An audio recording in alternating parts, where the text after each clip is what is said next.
নমস্কার বন্ধুরা, মানবীর রান্নাঘরে আপনাদের সবাইকে স্বাগত জানাই। আমি আজকে একটা জনপ্রিয় বাংলার রেসিপি নিয়ে এসেছি, মোচার কোপ্তা কারি।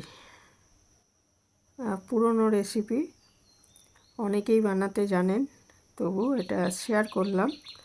এটা নিরামিষভাবেও করা যায়, অর্থাৎ পেঁয়াজ রসুন না দিয়ে। আজকে আমি এটা পেঁয়াজ দিয়ে করেছি। তো প্রথমে আমি একটা মোচা, মিষ্টি কলার মোচা নিয়েছি। আর মোচা ছাড়ানো বেশ ঝামেলার, ছাড়ানোটা বিশেষ করে বেশি ঝামেলার, কাটাটা তো হয়েই যায়।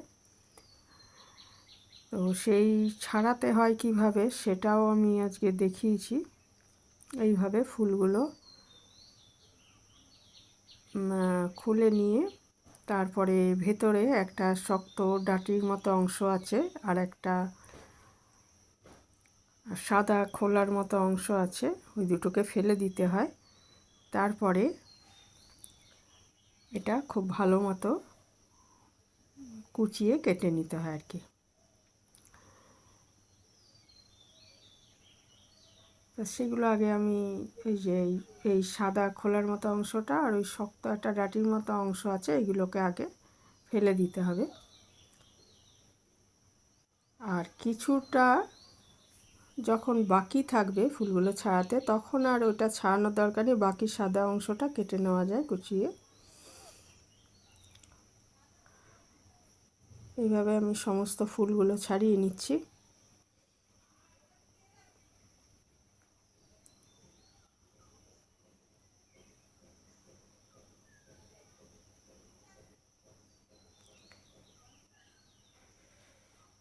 নেওয়ার পর এটা কুচিয়ে নিয়েছি। কোচানোটা আমি আর দেখালাম না, বটিতে বা চাকুর সাহায্যে কুচিয়ে নিয়ে হলুদ জলে ভিজিয়ে রেখেছিলাম, তাহলে কালো হবে না, একটু হলুদ দিয়ে দিলে ভালো হয়।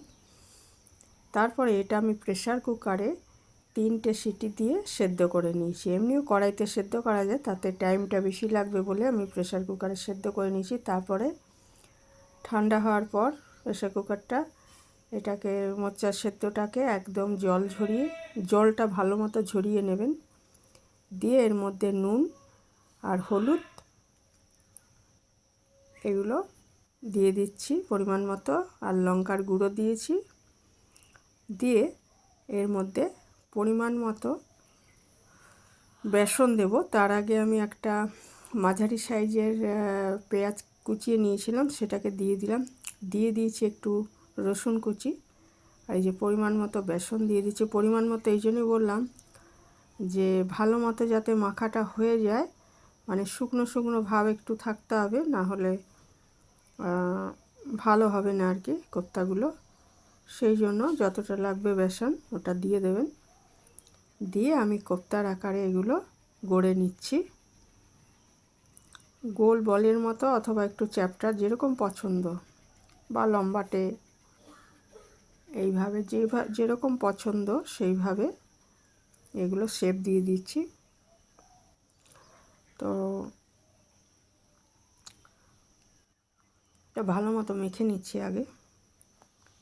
আর পেঁয়াজ থেকেও জল ছাড়ে, এটা যেহেতু আমি পেঁয়াজ দিয়ে করেছি। আর যদি নিরামিষভাবে করতাম তাহলে ভাজা জিরের গুঁড়ো এটা দিতাম আর কি।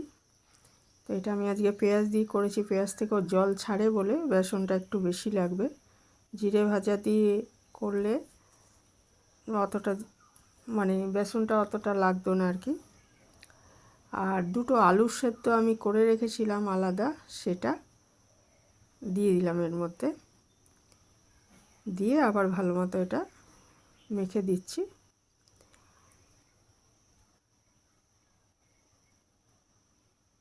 আলু সেদ্ধ একটু দেবেন, না হলে এটা ঠিক টাইট ভাবটা আসবে না আর কি, আর খেতেও ভালো লাগবে না।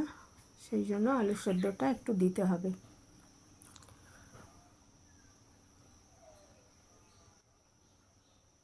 দিয়ে এগুলো কোপ্তার আকারে গড়ে নিলাম।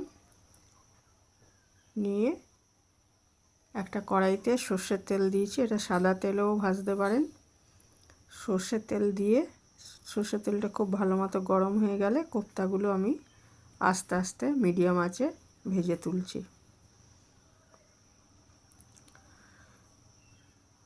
দু পিঠ ভালো মতো ভেজে নেব। এটা ভাজা অবস্থায়ও রাখা যায়, ভাজা স্ন্যাক্সের মতো খাওয়া যায় আর কি, সসের সাথে ভালো লাগে খেতে। আর আমি এই কোপ্তা কারি বানাবো, কাজে এই কোপ্তাগুলো আগে তৈরি হয়ে গেল। এইভাবে করে নিচ্ছি।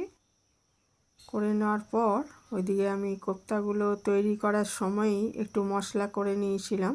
মশলা বলতে পেঁয়াজ একটু কুচিয়ে নিয়েছিলাম, আর একটু আদা বাটা রসুন বাটা লাগবে, আর জিরেটা আমি গুঁড়ো দিয়েছি।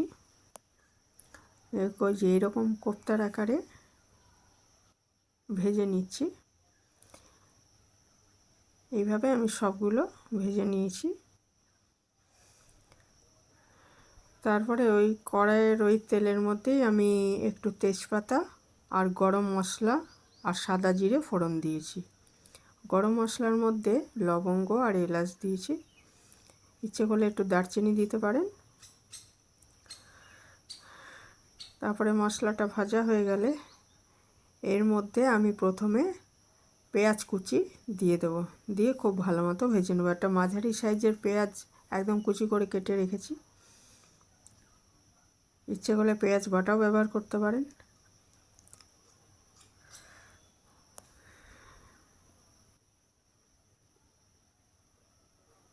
পেঁয়াজ কুচি দিয়ে দিচ্ছি, আর রসুনটা আমি বেটে নিয়ে একটু গ্রেট করে দিয়ে দিয়েছি।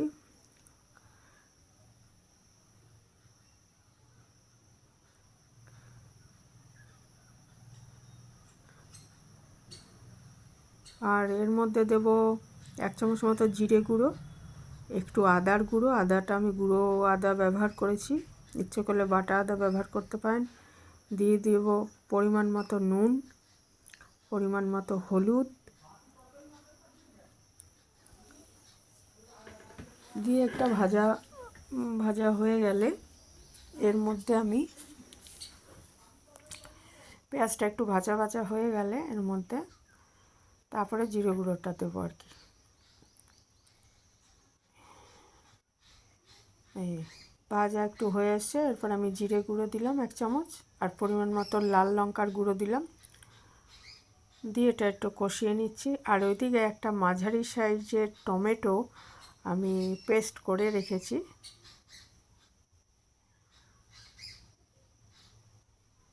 মশলাটা একটু ভাজা হয়ে গেলে এর মধ্যে আমি টমেটো পিউরিটা দিয়ে দিলাম, দিয়ে খুব ভালো মতো আবার কষিয়ে নেব যাতে কাঁচা টমেটোর গন্ধটা চলে যায়।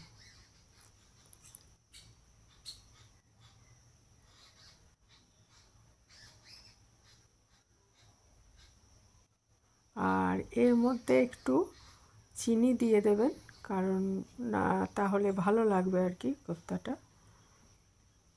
আর এমনি কিন্তু মোচার স্বাদ একটু, যতই মিষ্টি কলার মোচা হোক একটু কষা, কাজে একটু মিষ্টি দিলে ভালো হয় মোচার যে কোনো রান্নায়।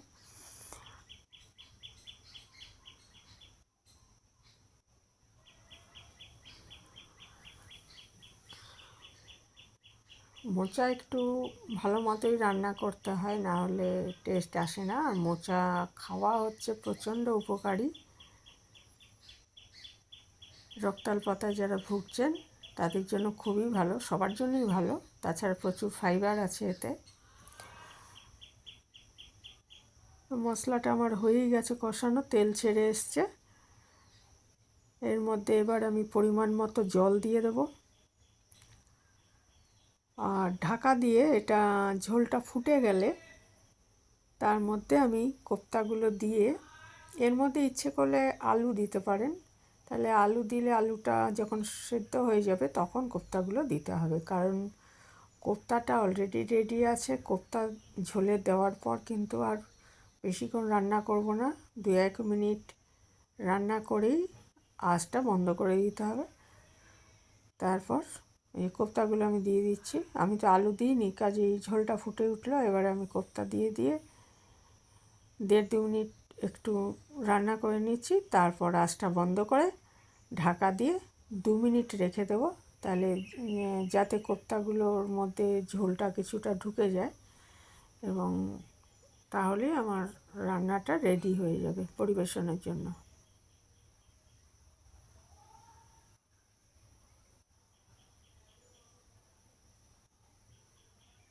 এই আমার রান্না হয়ে গেছে, আমি ঢাকা দিয়ে 2 মিনিট রেখে দিচ্ছি। কোপ্তা কারি পরিবেশনের জন্য একদম রেডি। যারা এ পর্যন্ত ছিলেন অসংখ্য ধন্যবাদ। সবাই ভালো থাকবেন আর আমার পাশে থাকবেন, এটাই রিকোয়েস্ট রইল।